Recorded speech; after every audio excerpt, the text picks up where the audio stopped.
Welcome to everyone who's joining us today. And also thank you to those who are watching it online later on. My name is Kim Obergfell. I'm a policy fellow at BASIC and I'm managing this year's EVN policy cycle.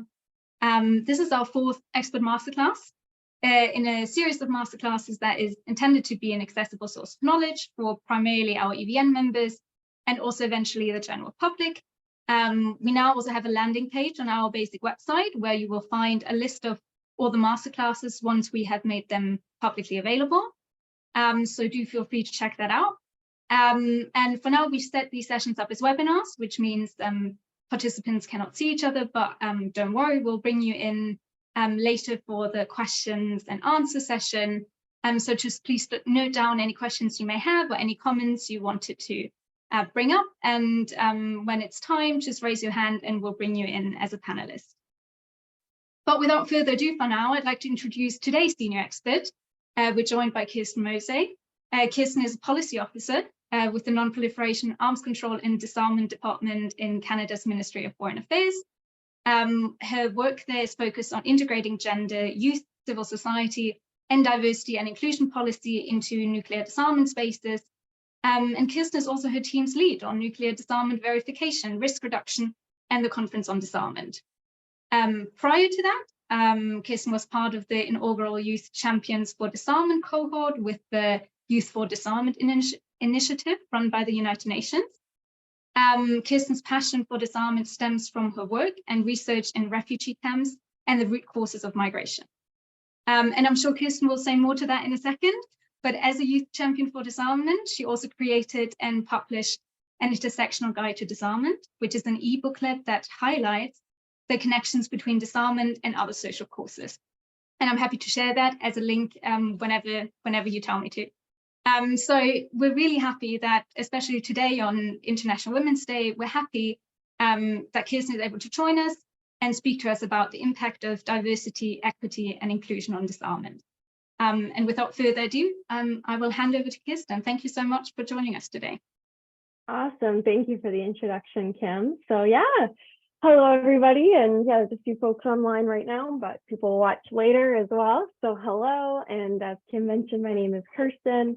And yes, I'm a policy officer with Global Affairs Canada, which is what we call our Ministry of Foreign Affairs. If you're ever interacting with Global Affairs Canada, that is what we call it. It sounds like a nonprofit. It's not. But I am the focal point, like Kim said, for gender, youth, civil society, Indigenous peoples, and the women, peace, and security agenda as well. And in my work, that extends beyond just nuclear disarmament, non-proliferation, and arms control. I also work a little bit on the conventional weapons side, the chem and bio side, and outer space security. So I always start off these things with two disclaimers. The first disclaimer is that everything I share here is shared of my personal opinion, my personal perspective, research, and position, and does not reflect the position of the Government of Canada.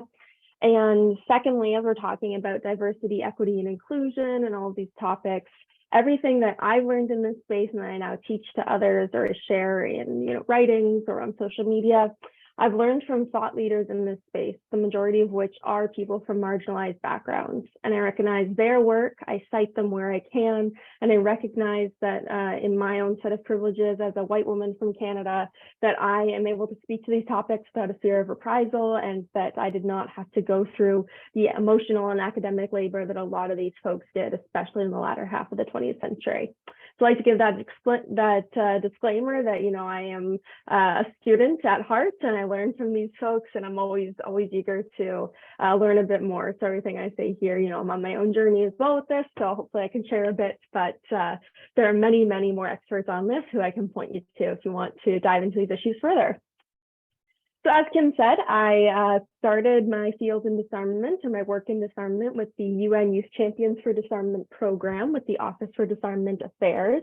So I was one of the 10 youth champions, and through that program got to do a lot of work with civil society, with different government organizations, and really just about 2 years of a concentrated curriculum in disarmament and the whole UN system. And prior to that, my work was with refugees and migration. And I like to bring that up when I'm talking about disarmament, and especially diversity, equity, and inclusion in disarmament, because I really see the two as connected. So when I was 18, I worked in Camp Moria on the island of Lesbos, Greece, which was a migrant camp that held at the time around 6,000 refugees and migrants. It later became pretty infamous for burning down when it had about 20,000 refugees and migrants during kind of the height of COVID in 2020. And my experiences there were that I got to really be kind of the hands and feet. I really got to do physical aid. I provided a lot of, food and clothing and supplies, and I was really able to provide for people who were in a really difficult circumstance. And I found that work incredibly rewarding and incredibly important. But while I was there, something that I felt very frustrated by was that I saw all these people providing great, fantastic, very worthy crisis response. They were responding to crisis. They were providing things quickly, as fast as they could. It wasn't necessarily organized. It was just about helping as many people as possible. It was not about addressing the root causes and trying to work on these issues as a whole. And that really frustrated me. I found it to be very difficult to talk about, how we could provide great physical aid, but we weren't talking about how we could stop people from needing to flee their homes. And when I was there in 2016, one of the major drivers, of course, was conflict. This was the beginning or so, year two into the Syrian refugee crisis, but people came from all over the world who experienced conflict in different forms. And that was a major driver. And obviously now we know that climate change is also a major driver of migration flows, but those root causes really captivated me. So for my kind of thought process when I was in my university degree, I thought if we want to stop migration flows and, help people not need to flee their homes or leave everything behind and start over somewhere new, we should probably figure out how to stop conflict. And if we want to stop conflict, we should probably not have as many weapons. So it's very linear in my mind. It's very, I see it as a very complete process. But something that I often get asked about a lot when I kind of talk about this angle of systemic thinking, or even how I see migration and refugee flows as being something that is relevant to disarmament, is because people ask, why is that even relevant here? People push back on it. They ask, why do you care about the humanitarian side, or why do you care about who's involved or the root causes? And that is a great introduction to why diversity, equity, inclusion matters in disarmament. So before we jump into all that entails, I want to get a couple concepts out of the way, as I know not everyone comes from the same academic background or from the same language background, so some of these terms might be a little complicated. So I'll just jump into these quickly before we get into kind of the meat of the talk. So first, I want to talk about systemic thinking. And I mentioned this a little bit when I was talking about how I view kind of the refugee crisis and disarmament as part of this system or this systemic problem. So it's a bit of a buzzword. We've heard a lot about it in the last few years with systemic racism or systemic inequality or systemic classism. Those are great examples, but I want to generalize it just a little bit more so we can think about, as I'm talking, think about how we can use systems thinking to apply these lenses to disarmament and then bring that into further change. So I'm going to read a definition. It's a little long, but I didn't want to have a PowerPoint, so I'm going to read it and then we'll go into a little bit more. So systems thinking is the sensitivity to the circular nature of the world we live in. It is an awareness of the role of structure in creating the conditions we face, a recognition that there are powerful laws of systems operating that we are unaware of, a realization that there are consequences to our actions that we are oblivious to. Systems thinking is also a diagnostic tool. As in the medical field, effective treatment follows thorough diagnosis. In this sense, systems thinking is a disciplined approach for examining problems more completely and accurately before acting. It allows us to ask better questions before jumping to conclusions. Systems thinking often involves moving from observing events or data to identifying patterns of behaviors over time, to surfacing the underlying structures that drive those events and patterns. By understanding and changing structures that are not serving us well, including our mental models and perceptions, we can expand the choices available to us and create more satisfying, long-term solutions to chronic problems. In general, a systems thinking perspective requires clarity, curiosity, compassion, choice, and courage.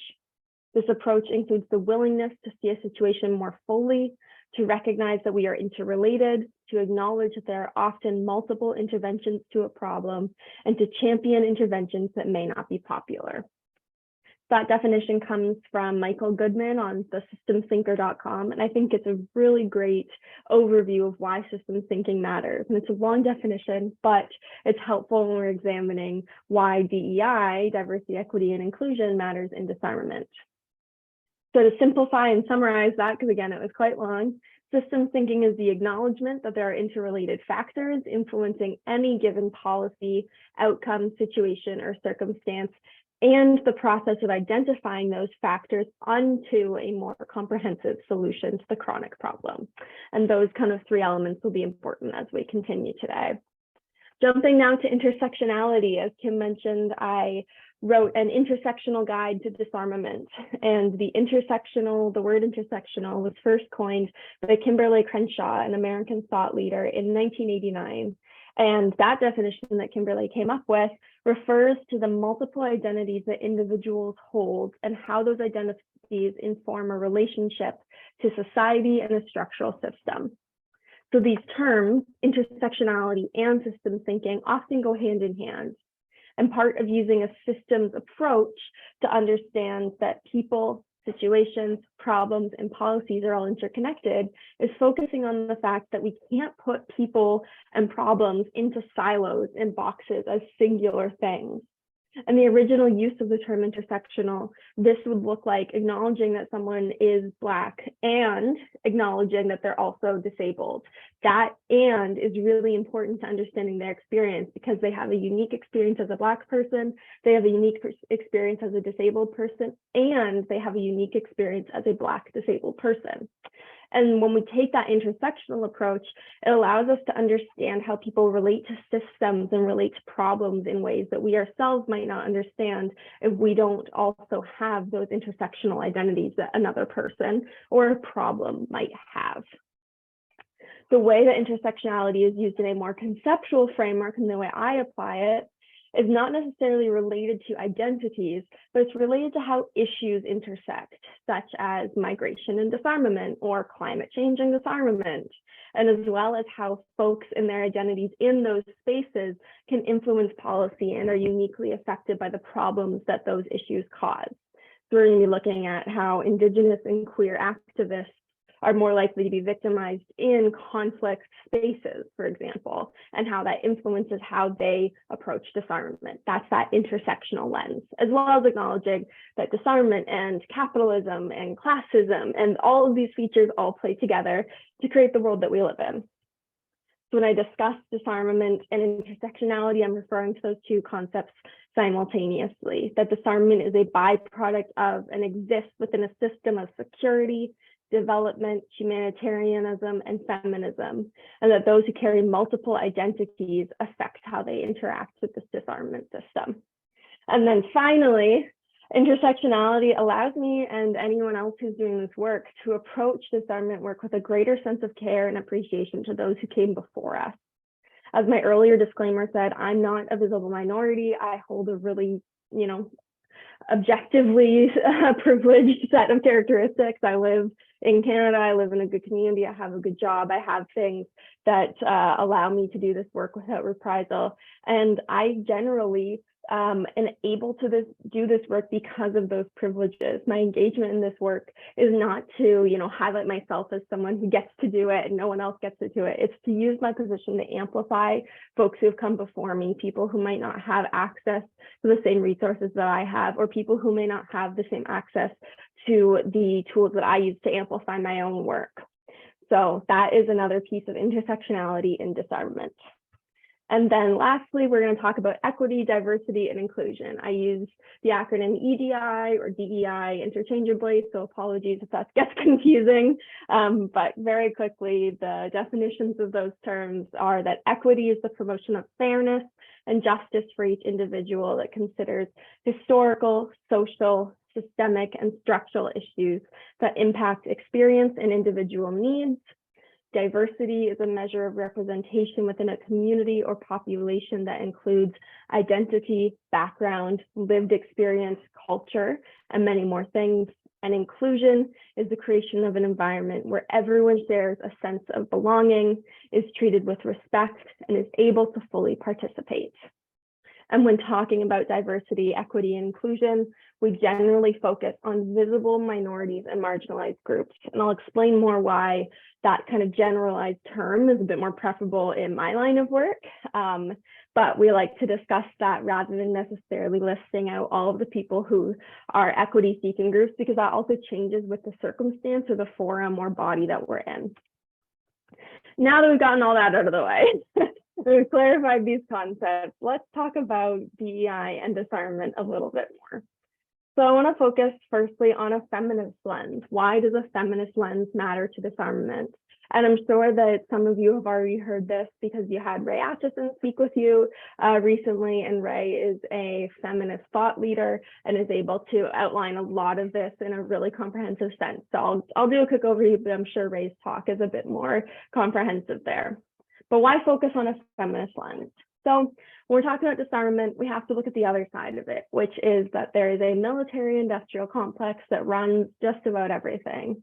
And this military-industrial complex is largely developed, if we look historically, in response to the First and Second World Wars, as well as the economic depression that punctuated the period in between those wars in the 1930s. If you look at the economic side of it, the act of creating an economy that's powered by war and industry related to war was key to driving the United States and other countries around the world out of the 1930s Depression era. If you look at the policy side of it, wars are a way to get widespread domestic support for excessive spending, a suspension of business as usual policy, and it creates a generalized external enemy that the public can understand and rally and support against. Another piece of the puzzle of the military-industrial complex is that there are excessively gendered elements to war and weapons. And feminist theory and thought and practice outlines that patriarchy is antithetical to feminism in its manifestations of control, destruction, extraction, and a general carelessness for human and ecological life. And we see this patriarchy and military-industrial complex really come to play in weapons proliferation. So our multipolar world that we live in, where we have many great powers, we have lots of folks who are major players in the world that we live in with nuclear weapons and other ways of demanding control, we recognize that this world order revolves around who has what weapons and in what quantity. And unfortunately, possessing weapons does enable a state to better control their national and international position, and the multipolar world has rewarded it as such. It's no surprise then, when we think about it that way, that the 5 permanent members of the Security Council are also the 5 nuclear weapon states under the Non-Proliferation Treaty, and that when we look at these parallels within our systems, it's really easy to see that we actually, over the last 75 years, have rewarded weapons proliferation in a way that can be quite difficult and frustrating. Secondly, weapons exist to destroy, even when not in use. Weapons are tested, they obliterate practice targets, which are often oceans or forests or land that is inhabited by people or used for cultivation of resources, and they destroy and engage in a waste of resources unimaginable to the average person. When used in conflict, weapons are designed to destroy the most possible space, shelter, and land. We only need to look at the impacts of landmines, chemical weapons, and nuclear weapons to see that these types of weapon systems and many others not only have the intended effect of deterring adversaries, but also the intended effect of making land uninhabitable for generations to come, either through physical deterioration of that land or destruction of infrastructure, which we can see as kind of the guiding reason behind things like the Explosive Weapons in Populated Area Declaration that came out earlier or later last year. Thirdly, weapons depend upon extractive industries. US military emissions are greater than the emissions of entire countries and are largely dependent upon the requirement to protect things like vital resources like oil abroad as their mandate. Many foreign policy experts have also predicted that this type of resource militarism will only increase as access to things like clean water and drinkable water becomes more scarce due to climate change. And the vicious cycle continues. If it was not a foreign policy to protect oil, militaries would not require so much fuel to power their military to protect oil, thus lowering the need for oil in general. And that's just one example, but the alignment of extractive industries with militarism is hugely concerning. And I'm sure you're all aware that it's actually the driver behind a lot more of military actions than we're probably aware of as the general population. And this is in large part why things like climate change feel like they can be falling on shoulders of people who aren't going to do anything about it. Because if there was a global switch to clean energy, we would see a lack of resources for the military to protect, and thus less of a role for the military and potentially less unchecked flows of money through this military industrial complex. And the marriage of military, industry, and politics is really problematic in a number of ways, and we can see this play out in disarmament work. And then when we consider nuclear weapons, we can see that the entire life cycle of nuclear materials is based in extraction and destruction. From the removal of uranium from majority indigenous land to the testing and detonation of nuclear weapons over indigenous land to the disposal of nuclear waste on indigenous land, the system is tied to a belief that values the land for what it can contribute to profit, not what it can give to humanity, and not what its original caretakers speak about it and use it for. And finally, the carelessness for human life is evident in all elements of militarism and weapons proliferation. Once again, using nuclear weapons as an example, weapons manufacturers for the Manhattan Project intentionally stated and made it very unclear that the people who were working with uranium were working with toxic and dangerous materials. And a good example of this, if you want to read more about it, is the uranium widows in Navajo County. The effects of the atomic bomb were only measured and analyzed on a male, white, able human body. And this is the phenomenon of the reference man, if you want to look more into that. And then the secrecy of nuclear weapons production allowed weapons manufacturers to detonate weapons in vicinity of indigenous communities and not tell them about the downwind effect of the toxins being released in the air that they breathe, and that is the downwinder community. The intentional testing of nuclear weapons in the Pacific was to see how nuclear materials reacted with human bodies, with plant life, water, and sea life. And finally, the use of weapons in conflict, not once, but twice against the same group of people, were intended not just to dissuade them from fighting, but also to dissuade them from even carrying on as a society. The bombs dropped on Hiroshima and Nagasaki were not tactical. They were not aimed at armies or military bases. They are intended to kill thousands of children, mothers, families, and civilians. Weapons are inherently careless about human life. In addition to the harmful use and proliferation of weapons, it's important to consider how those in power view these weapons capabilities as equivalent to their masculinity. One of the greatest thought leaders on this is Carol Cohn, who wrote Sex and Death in the Time of Nuclear Weapons, I think it's called, which is a fantastic essay if you're ever looking to learn more about this. But it's well documented that the discourse around nuclear weapons and other weapons of mass destruction is highly gendered, from the description of their capabilities to the analogies of virginity and sexual violence that's used when referring to victims, to the comparison of how large one state's arsenal is compared to another's. It's all gendered. And while this may seem harmless to the average person, equating weapons with masculinity engenders a fear of their removal as equivalent to emasculation.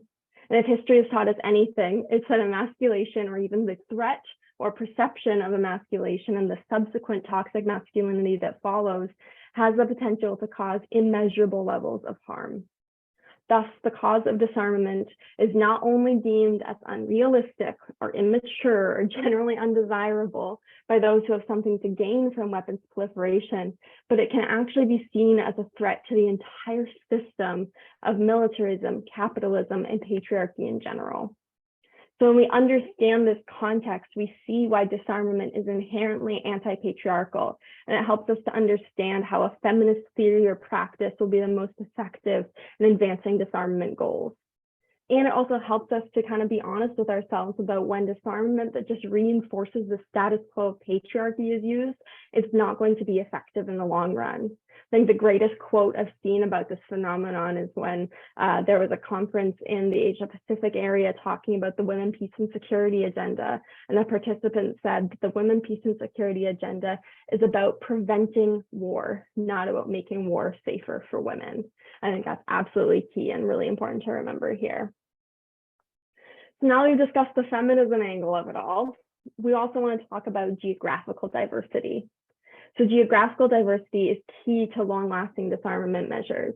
And as I understand, this group is very geographically diverse, and I think you probably understand better than most of us how geographical diversity contributes to really effective and creative thought in fields like disarmament. As we already discussed, weapons proliferation thrives off of exploitation and power. And in this multipolar world, we often see power struggles playing out in proxy wars, especially using global South land and bodies as collateral. If you want to look into this phenomenon of colonialism or Orientalism and racism coming into play with weapons proliferation, the global arms trade is a very great place to start. I'm not an expert in that by any means, but that is a really interesting case study of how all these factors come into play and why geographical diversity is really important when we want to implement really effective disarmament practices. But in our context today, I want to focus on why we need to have everyone at the table when we're discussing disarmament, arms control, and non-proliferation measures. Firstly, colonialism and the extractive nature of weapons proliferation, as we discussed, has made disarmament a global problem. The effects of nuclear war could not and will not be confined to arbitrary borders, and the world's nuclear powers rely upon exploitation of global resources to fund, power, and manufacture their weapons of war. Secondly, the Cold War era of bipolar power struggles brought about the struggle between capitalism and communism and the emergence of the non-aligned movement, which today still is in action as G77. Recognizing that this dynamic of great power competition necessitates global action is important. Even if we feel that events that take place halfway around the world don't affect us, they do. But acknowledging that we're all interconnected allows us to speak to the broader effects of conflict without having to align ourselves to a global power or to a global position. And this is really key moving forward. And thirdly, geographically diverse perspectives allow us to learn from and engage with people who are affected by weapons and other drivers of conflict in ways that we ourselves might not be. From my position in Canada, I'm not affected by resource-driven conflict or the illicit trafficking of weapons in my community, but that doesn't mean that I can't engage with or that I should turn an ignorant eye to those who are affected. People with experience on the ground of the implementation of non-proliferation, arms control, and disarmament treaties or agreements are able to share that information with those informing policy half a world away to make sure that we're effectively implementing these agreements in ways that actually make sense with the context that's on the ground. And there's a number of other factors that emerge geographically as well, such as understanding how one state's cultural barriers might impact access to information for all parties involved in disarmament treaties, or how the physical landscape of a state might impact their ability to implement these types of projects. For example, in demining in areas that are extremely mountainous or prone to mudslides, it's an entirely different process than an area that has long, flat plains where you can actually see far out and do your demining much more effectively. And these factors are key to successful and human-centric non-proliferation, arms control, and disarmament efforts, and only happen when we have geographical diversity. And finally, geographical diversity in negotiations helps to ensure that we're not just focusing on regional stability and security, but rather global security and stability. And this is a really complex process, one which requires a lot of time and patience and really understanding that global perspective. A really good example of this right now is the discourse around providing weapons to Ukraine in their self-defense and their war against Russia, where they are using these weapons in a way that has a specific purpose right now, but there's concerns about the diversion of those weapons later on. And people with a geographic and global perspective can shed light on how the global arms trade flows from certain parts of Europe or the Middle East, and how concerns about where those weapons might end up are really valid and need to be considered when we think about giving weapons anywhere across the world. Without regional diversity, those questions might seem simple or easy, or they might not even be asked at all. And as is the case with most global issues, knowledge is a building block to sustainable change. And if we can't get that knowledge, we're not going to get there effectively. Next, moving on from geographical diversity, I want to look at gender and sexual diversity and the inclusion of persons with disability in non-proliferation, arms control, and disarmament efforts. So gender and sexual diversity, and what I mean by that is the inclusion of LGBTQ+ individuals is something that is of greater importance and almost more of a battleground conversation these days, as I'm sure many of you are aware. Many countries have gotten to the point where they admit that women need to be at the table, which on International Women's Day, I am grateful for. I'm grateful that when I go to meetings, my presence is not necessarily questioned. I'm allowed in the room. I'm, representing my country, and that's not something that I have to prove every single day. But looking at the numbers and looking at the reality of the situation, we're not really at a place where we can pat ourselves on the back for the work that we've done so far on gender equality. The UN estimates that if we continue at the same pace of global change, it will take 140 more years for women to have the same equality as men, and that's simply unacceptable. And disarmament, while still stigmatized as feminism, is a strongly masculine field, and it requires at times technical or military knowledge that very practically a lot of women who are in their early careers don't have because they've not engaged in those fields, or people in their later careers don't have because 30 years ago, women weren't allowed in those fields in many parts of the world. And even within disarmament, there's a dichotomy between those who work on hard security issues like NATO or nuclear weapons, and those who work on soft security issues like risk reduction or confidence building measures, when in reality, those are all in the same spectrum and they need to be treated with the same respect and not a dichotomy of who is more important or doing the more important work. So while the majority of the world and increasingly at UN conferences and meetings, we are seeing a better equality of women, we're still really lacking in a lot of conceptual challenges, a lot of biases, and a lot of actual inclusion issues when it comes to gender equality. And this extends to the fact that we often in these meetings do not view gender equality as something that's inclusive for LGBTQ+ individuals. We need to consider how non-binary and trans individuals are treated in these spaces, both as practitioners, but also as recipients of disarmament care. And for countries that do understand and acknowledge that gender is a spectrum, which those countries are a bit fewer and far between these days, there's a gap in understanding how that's applicable to disarmament work. And to that, I typically give kind of two examples. The first is how we talked about intersectionality, that non-binary and trans individuals have different lived experiences than their cisgender counterparts just by the very basis of their identity. For example, the way a trans or non-binary person might approach medical care is vastly different from how I, as a cisgender person, might approach medical care. For someone who's accessing gender-affirming care or even just looking to not be stigmatized when they receive regular medical care or needs, they can have a lot more research required. There might be more fees. There's a lot of medical misogyny, stigma, gaslighting, and more. And that's perhaps in the best of times, in peaceful situations, in peaceful countries, right? So when we think of conflict or emergency situations, that becomes much more complicated for trans and non-binary individuals. If they need to get access to emergency medical care, that might be incredibly difficult if there are countries where perhaps there's morality laws that prohibit doctors and patients from being of different sexes to interact in this medical context. They might experience longer wait times. They might not even get the care that they need or be too afraid to go to a place being physically out as a gender nonconforming person. It's really difficult to know the effects of trans and non-binary people in conflict and them not receiving the care that they need if we don't ask them or if we don't include them in the process.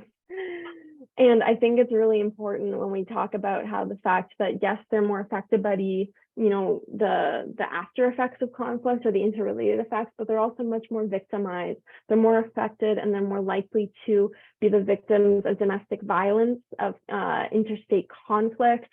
And it's really important we consider those factors because when we're talking about casualties and the way these systems affect civilian populations and we're not counting trans and non-binary individuals, we're not getting the full picture.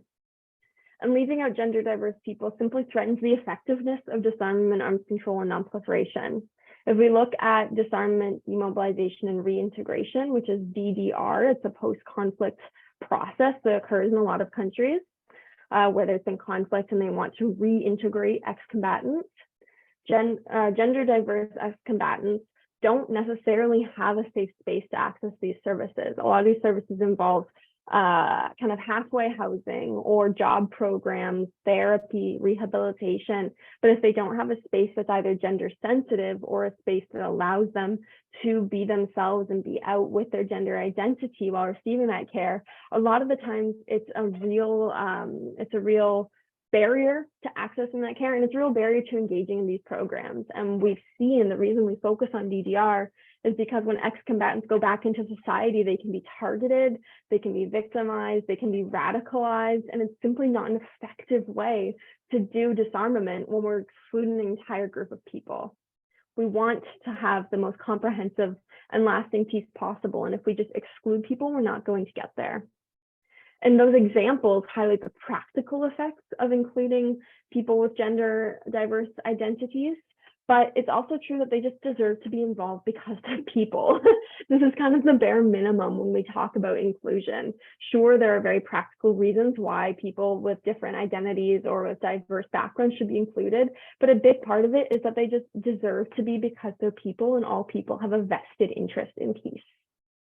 And lastly, talking about the inclusion of people with disabilities, it's also a really tough circumstance right now as someone who works in this field to have the conversation about disability rights and disability awareness in disarmament. There's a strong sense in the disarmament field that disability is simply not a factor that needs to be considered. It's not something that we account for or we engage with outside of the very obvious effects that weapons have on human bodies. And outside of those effects, which oftentimes that's the entire goal of these weapons are designed to disable, the inclusion of persons with disabilities has a long way to go in disarmament.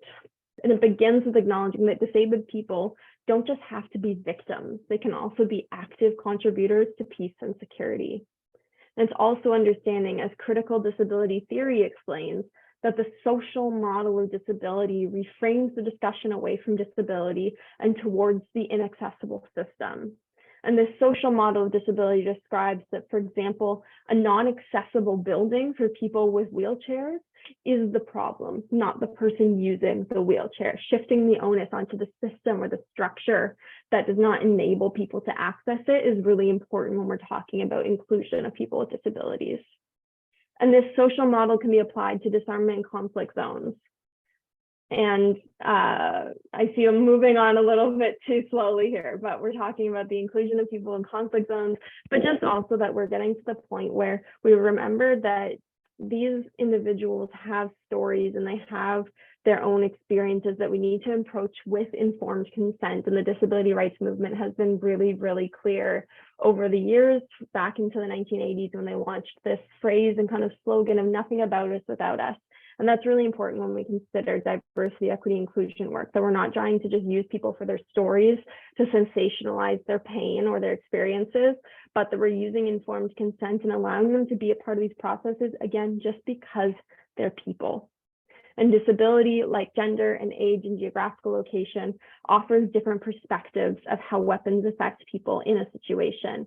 It offers a different perspective of the effect of infrastructure being destroyed, or things like roadways or waterways not being accessible to people with wheelchairs or mobility concerns, or other things like intellectual disabilities. And that really leads us into why we push for diversity, equity, inclusion, is because it's in that inclusion piece. And this will be my last section before we kind of move on to some questions. But when we talk about inclusion, as we discussed at the beginning of the session, inclusion has the piece where it actually has to be able to shape the conversation. Inclusion is not just about being in the room. We often talk about having a seat at the table or being in the room, and that's a really outdated concept. If we're just bringing people of diverse backgrounds into the same room or the same space, that's not actual diversity or inclusion. It's about having people who have the ability to shape the conversation. In a government or UN context, that's about looking at who's the head of a delegation, who's sitting behind the nameplate of a country, who has the microphone, who has the ability to shape that policy, who is given the authority to speak on behalf of their country. Those types of things are real inclusion. It doesn't matter if we have 15 women who are advisors on the team, if none of them are able to sit behind the nameplate and speak for the country, that's not really real inclusion. And we really need to think about that when we're going forward with this work. And the last thing I'll say on that is just that when we talk about inclusion and disarmament, it's really important to remember that these spaces were not designed to be inclusive. They were designed for white men in the 1940s who were from global North and Western countries, and they were intentionally exclusive. So we talk about, working within these systems. In some ways, it's working within a system that was never designed to include us or include people of diverse identities. And that's really important to remember, that there's going to be pushback, there's going to be structural issues that we work through. And that's a lot of the times when we talk about reforming the system, it kind of starts there. The system wasn't made to be diverse, and perhaps there's some efforts we might need to take on making it more diverse, or making systems that are just diverse to begin with. So that's kind of the overview of why DEI and disarmament, because weapons are built on patriarchy, because weapons affect discriminately and disproportionately, because inclusive voices lead to better policy, and because these spaces were designed to exclude and need a radical turnaround to make them effective once again. So I'll stop there. If there's any questions or things to go into, I'm happy to also give some examples of where DEI efforts have done really well and where we're kind of at in my perspective as a policy officer who works in this field. But I'll happily pause for some questions here if there's anything. Great. Thank you so much, Kirsten. I think we're going to just quickly move on to any Q&A. So I'd be really curious to hear from any of our members participating today. Do any of you have any comments, or would you like to make any contributions or share any of your experience on this topic? If you raise your hand, I can bring you in as a panelist, and you can ask your question directly. So just please raise your hand if you have any question, or otherwise type it into the chat if you can't speak in person. And I think, because I don't see any questions right now, maybe I'll ask the first question. And I'm just curious, and I think that kind of actually leads back to what you literally just said, maybe from your personal perspective as a policy officer, working at an MFA for government, how do you think that kind of impacts your work on gender diversity and inclusion policy, working more, for government rather than a non-governmental organization? And do you think there's any, great opportunities that come with that position, or perhaps any challenges that are also attached to that? I think that'd be really a useful perspective. Thank you. Yeah, absolutely. And as I shared a little bit, my intro into this field was through the nonprofit world. I even have my Project Plowshares mug today to show that I used to work for a nonprofit. I love the nonprofit world. I think that it's kind of the NGO world. It's really this basis of working with civil society that makes government better. I think there is a unique element to working in government and pushing for these policies. Something that I've experienced a lot is that a lot of these conversations on diversity, equity, inclusion are still being had by practically old white men talking about, we need more women, we need more youth, we need more diversity, but they're not actually bringing people in. So being a young woman in the field, and regularly I am the youngest person by probably a good 20 years in these meetings, I'm able to actually provide that perspective. And I really do recognize and appreciate the way that, I got into government work was that my division recognized that they had an opening and they wanted to fill it with someone who actually represented youth and represented people with these ideas. And that was key. We talk about how do you get more youth or more women or more diverse people involved in disarmament. I always say, give them a job. if you want to get more people, you need to pay them fairly. You need to engage them in official forums. It's not just about the tokenism of, great, we talked to a woman, awesome, let's move on. It's actually engaging with people who, you know, have some of these lived experiences. So I'd say that's my experience, but a lot of the time, you know, it's shocking to me that I can be the token diversity person, because I'm very clearly not that diverse in terms of race or gender. And I think there's a lot of other people who have really great suggestions to give, but it's something also that being in that room, being in that space, and having this background in, you know, diversity, equity, inclusion, I can push for change. There's really, you know, it's kind of a classic dichotomy of, do you rock the boat from within, or do you rock the boat from outside?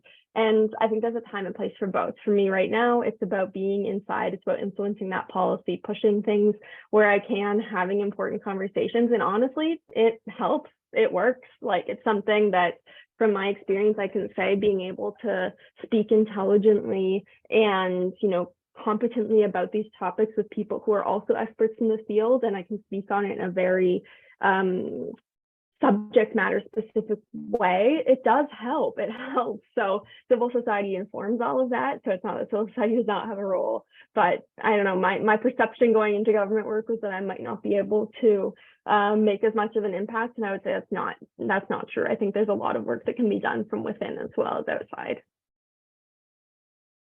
Right, thank you, Kirsten. I think those are all, you know, really valid points.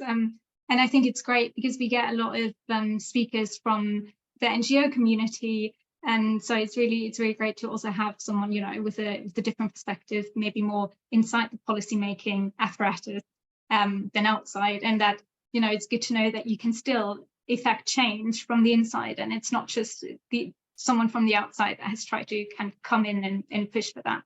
So I think that's absolutely. Yeah, and I'd say it's really, like, it's important to have a good relationship between the two. Like, something that I love about my job is that I connect with civil society regularly. Like, as you know, Kim, you and I interact on a regular basis. I get to do that with NGOs across the world, and that really just, like, fuels the work that I do, because people are able to put so much time and energy into research and advocacy, and then I get to learn from them and input it into my own circles. And I think that's really a good example of how the relationship can work well. Yeah, I think that makes total sense. And I think also, if we don't have any other questions, you still have a few minutes to potentially put anything in the chat or let us know. But if there's no other questions, then I think I'd just like to thank you so much for speaking to us today. And I think this was a really great talk that I'm sure will be, you know, especially on a day like today, of great use to also our, you know, a wider membership watching this online and the recording later.